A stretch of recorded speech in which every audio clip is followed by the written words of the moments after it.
పెళ్లి పద్యాలంట. పెళ్లి పద్యాలు, షష్ఠి పూర్తి పద్యాలు, సన్మానం పద్యాల మీద ఒక లోకు భావన వచ్చేసింది. అంటే మా వాళ్ళే చేశారు, మిమ్మల్ని అనుకోవాల్సిన పని లేదు, వాళ్ళు అలా రాశారు. పెళ్లి పద్యం అనగానే బ్రహ్మ విష్ణు మహేశ్వరులు వచ్చి ఈ దంపతులను ఆశీర్వదింతురుగాక అరుంధతి వశిష్ఠుల వలె. అది అసలు రెండో పెళ్ళో మూడో పెళ్ళో తెలియదు మనకి. వీళ్ళు అరుంధతి వశిష్ఠులుంటే ప్రతి వాడిని అరుంధతి వశిష్ఠులు అంటాం. నేను కాకినాడలో ఎప్పుడో 7-8 ఏళ్ల క్రితం మా పెళ్ళికి వెళ్ళా.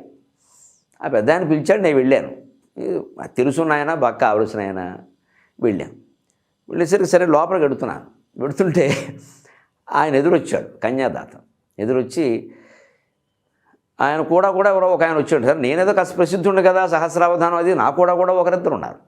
సరే వెళుతున్నాం. ఆయన రాగానే చాలా సంతోషం అండి, మా అమ్మాయి పెళ్ళికి మీరు వచ్చారు, పెద్దవాళ్ళు చాలా బిజీగా ఉంటారు, మీరు దేశాలు విదేశాలు ఏ రోజు ఏ దేశంలో ఉంటారో తెలియదు, మీరు వచ్చారన్నాడు. అంటే బలివారండి మీరు పిలిచాక రాకుండా ఎలా ఉంటాం అని అంటుంటే ఆ పక్క ఆయన ఎందుకు రారు, ఈ అమ్మాయి మొదటి పెళ్లి చేసినప్పుడు రాలా, అలాగే ఇప్పుడు వచ్చారు, ఇంకోటి చేస్తే మళ్ళీ వస్తారన్నాడు. ఇది పెళ్లిలో మాట్లాడే మాట. ఒకడు ఉంటాడు కొక్కిరికాయ అని, ఇలా ఉంటాడు.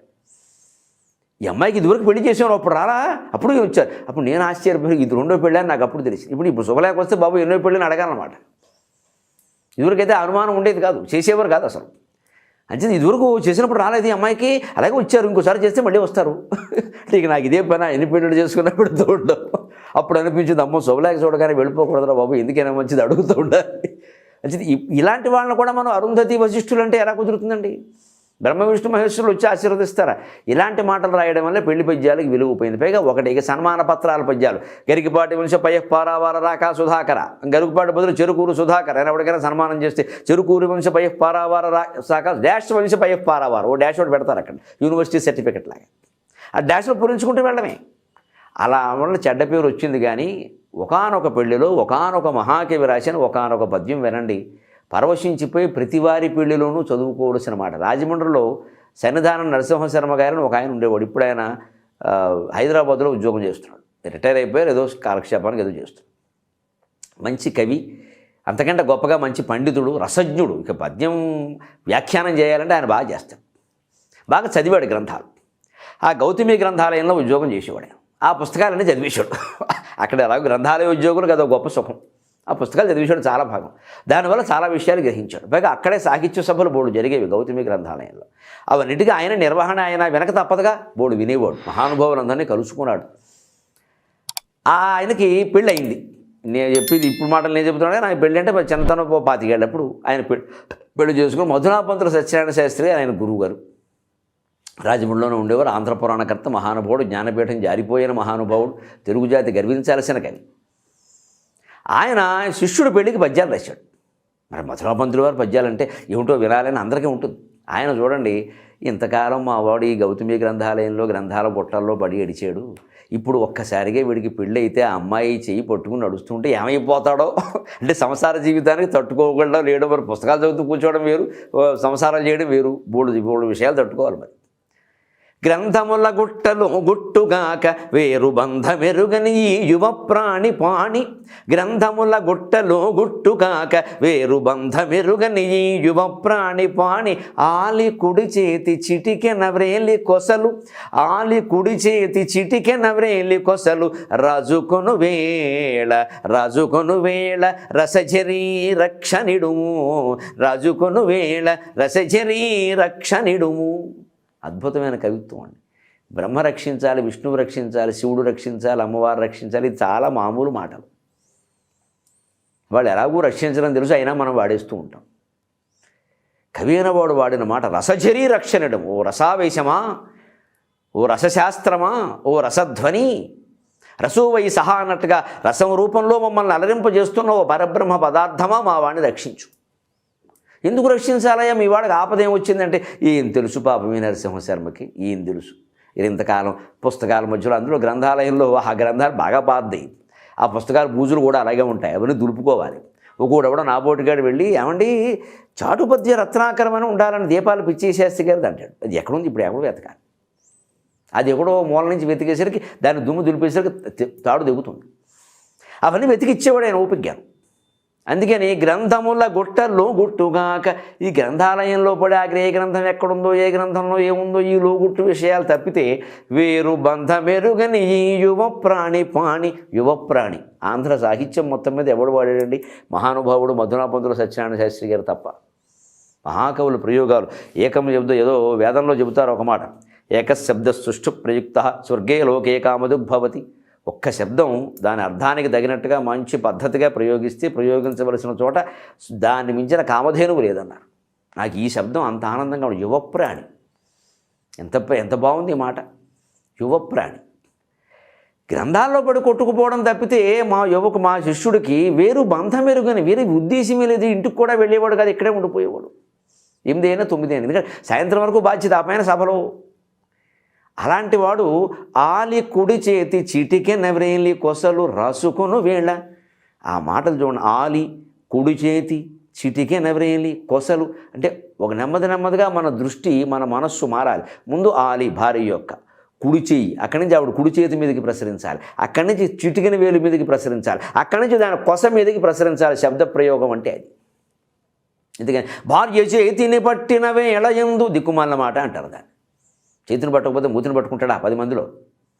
రసపారవశ్యంతో పద్యం చెప్పడం అంటే ఆలి కుడి చేతి చిటికే నవ్రేలి కొసలు. ఎందుకంటే ఆ చేతులు కలిసేటప్పుడు కొంగు ముడి వేసుకుని కొత్త దంపతులు అంటారే, చివరి పెళ్ళి అయిపోయిన తర్వాత ఇద్దరు చేతులు ఇలాగా ఒకరి చేతులు ఒకరు పట్టుకుని ఈ చిటికిన వేలు సరిగ్గా భార్య మనకి ఎడమ వైపున ఉంటుంది కాబట్టి ఆవిడ కుడి వైపున మనం ఉంటాం. ఆ కుడి చేతి చిటికిన వేలు ఏం చేస్తుంటే భర్త చిటికిన వేలుకి ఇలా ముడేస్తుంది. అంతే, అంతకంటే ఇలా పట్టేసుకుని ఏదో అదేమిటి అహానా పెళ్ళి అంట లేదా మాయాబజార్లో గొడవకొజుల్లో పట్టేసుకోకూడదు కదా, అది బంధం అంటారు దాన్ని. అందుకని ఇలా ఉయ్యారంగా, పైగా దానికి ఆవిడ ఎంతో శంకిస్తుంది. ఇలా రాగానే ఇలా చేయి చాపండి ఒకసారి పట్టుకోవాలి అంటే సూర్యకాంతం అవుతుంది, పెళ్లి కూతురు అవుతుంది. అందుకని ఇలాగా చాలా సున్నితంగా దగ్గరకు వచ్చి అలా నెమ్మదిగా. ఈ భర్త కూడాను ఆ స్పర్శ ఎలా ఉంటుందో, ఆ చిటికిన వేలు ఎలా ఉంటుందో, ఆ స్పర్శ ఎలా ఉంటుందో అని ఆలోచిస్తాడు. ఎందుకంటే ఇప్పట్లాగా అన్నీ అయిపోయాక పెళ్ళిళ్ళు చేసుకోవడం కాదుగా, రాటిఫికేషన్ వ్యవహారాలు ఇవన్నీ. కాలేజీల వాళ్ళు గోడ కట్టేసి తర్వాత యూనివర్సిటీ వారికి రాస్తారు, కట్టేసి అని డబ్బులు ఇవ్వండి. రాటిఫికేషన్ అంటారు. ఇప్పుడు పెళ్ళిళ్ళు ఏమిటంటే రాటిఫికేషనే. అన్నీ అయిపోయాక చేసేసుకుంటే బాగుంటుందేమో, ఇక చేసుకున్నా ఒకటే, ఏం చేసినా ఒకటే. అప్పుడు అలా కాదు. ఆ పెళ్లి చూపుల వరకు అసలు ఎవరు ఒకరికొకరు పరిచయాలు ఉండేవి. పెళ్లి చూపులు అయ్యాక కూడా మళ్ళీ ఈ అమ్మాయి అబ్బాయితో మాట్లాడడానికి ఫోన్ లేవు, SMS లేవు, ఐ లవ్ యూ లేవు, ఉత్తరాలు రాస్తే ఏమిటి ఇప్పటి నుంచా ఉత్తరాలు అని 100 మంది కాపలా ఉండేవారు. కాబట్టే కాపురాలు మధురంగా జరిగేవి. మొదట 5-6 ఏళ్ల పాటు ఆ కొత్తదనం. ఈ పిల్లాడు సినిమాకి వెళ్ళినప్పుడు ఎలా ఉంటాడో, హోటల్కి వెళ్ళినప్పుడు ఎలా ఉంటాడో, ఇంట్లో ఉన్నప్పుడు ఎలా ఉంటాడో, స్నానం చేసేప్పుడు ఎలా ఉంటాడో, నేను స్నానం చేసేటప్పుడు ఆయన భావాలు ఇవన్నీ ఉండేవి. ఇప్పుడు ఏమీ లేవు, ఎందుకంటే అన్నీ ముందు అయిపోయినాయి. ఆ స్థితి రానియకూడదు. యువకులు దృష్టిలో పెట్టుకోవాలి. ఆ కొత్తదనం ఎప్పుడు గుప్పిట్లో ఉన్నంతసేపే రహస్యం, ఆసక్తి. తెరిస్తే ఏముందండి, ఎవడు వీళ్ళైనా ఒకటే, ఓ రేఖకి పైగా ఓ రేఖ కిందికి ఉండడం తప్పితే ఏం లేదు ఇక్కడ. ఆ గుప్పుడు ఉన్నంతవరకు అందులో ఏదో ఉంది, అది ఉండాలి అలాగా. అందుకని ఆ కవిత్వంలో కూడా దాన్ని కాపాడుతున్న భార్య, ఆ పైన కుడి చేయి, ఆ పైన చిటికిన వేలు, ఆ పైన దాని కొస. ఇది పెళ్లి కొడుకు ఊహల్లో పెళ్లి కూతురు ఊహల్లో కూడా నెమ్మదిగా జరిగే వ్యవహారం కాబట్టి పద్యం కూడా ఆలి కుడి చేతి చిటికిన వేలి కొసలు రాసుకొను వేళ అనొచ్చు. అంటే మధునాపంతుల వారి పద్యం నేను ఎందుకు చెబుతాను, రాజుకొను వేళ అన్నాడు ఆయన. అంటే పొయ్యి రాసుకోవడం వేరు, రాజుకోవడం వేరు. ఒక అక్షరంలో ఎంత తేడా వస్తుందండి. అంచేతను వాయువులు వీచెను అంటే వేరు, విసిరును అంటే అర్థం వేరు. వృక్షములు ప్రాణవాయువు విడుచువేళ అని ముందు రాశాను నేను సాగర ఘోషలో. పొద్దున్నే వృక్షాలు ప్రాణవాయువు విడుచుతాయని, తర్వాత చూసి విడవడం ఏమిటి, ప్రాణవాయువు విడవడం మాట బాగుండలా అని వృక్షములు ప్రాణవాయువు వీచువేళ అన్నాను నేను. ప్రాణవాయువును వీచాయి అంటే విసిరాయి. విడుచు అన్నదానికి వీచు అన్నదానికి ఎంత తేడా. విడుచు అనగానే వేరే భావాలన్నీ వస్తాయి. వీచు అంటే విసినగారి పెట్టి విసరడం. ఒక్క పదప్రయోగంలో ఇంత తేడా ఉంటుంది. అంచేతను ఇక్కడ రాజుకొను వేళ అంటే ఆ కుడిచి చిటికిన వేలు ఇలా తగలగానే మనవాడికి పొయ్యి రాజుకున్నట్టే రగులుతోంది మొగలిపోదా. దాన్ని సున్నితంగా కాలి కుడి చేతి చిటుకన వ్రేలి కొసలు రాజుకొను వేళ రసచరి రక్షణిడుము. ఓ రస ప్రవాహమా, రసస్వరూపమైన ఓ పరమాత్మ, మా వాడిని కాస్త కాపాడవయ్యా. ఎంత ఆనందించుంటారని ఆ పెళ్ళికి వచ్చిన పెద్ద మనుషులు. నేనైతే అప్పటికి పెద్ద మనిషిని కాదు కాబట్టి వెళ్ళలేదు, కానీ చిన్నవాడిని, సన్నిధారణ శర్మ కంటే చాలా చిన్నవాడిని నేను. అందుకే నేను వెళ్ళలేదు, కానీ ఏదో మా అమ్మ నాన్న పెళ్ళి నాకు చూపించలేదే అన్నట్టు ఇవ్వడం. ఫోటోల్లో నేను లేనే అన్నట్టు. కొడుకు ఎవడో ఫోటోలు చూసి పెళ్లి ఫోటోలు, అమ్మ నేను ఇందులో లేను, ఎందుకుంటావురా కదవా, మా పెళ్ళికి నువ్వు ఎందుకుంటావు అంది. ఇప్పుడైతే ఉండే అవకాశాలు కూడా ఉన్నాయి. ఎందుకంటే పిల్లాడు పుట్టాక 6 ఏళ్ళకి పెళ్ళిళ్ళు చేసుకుని మహానుభావులు ఉన్నారు. బాగుండదని లోకం కోసం, రాజకీయాల కోసం. అలాగే మరి అలాంటి వాళ్ళ పరిస్థితి అంతే. కానీ మా పరిస్థితి అంత దౌర్భాగ్యం కాదు కదా.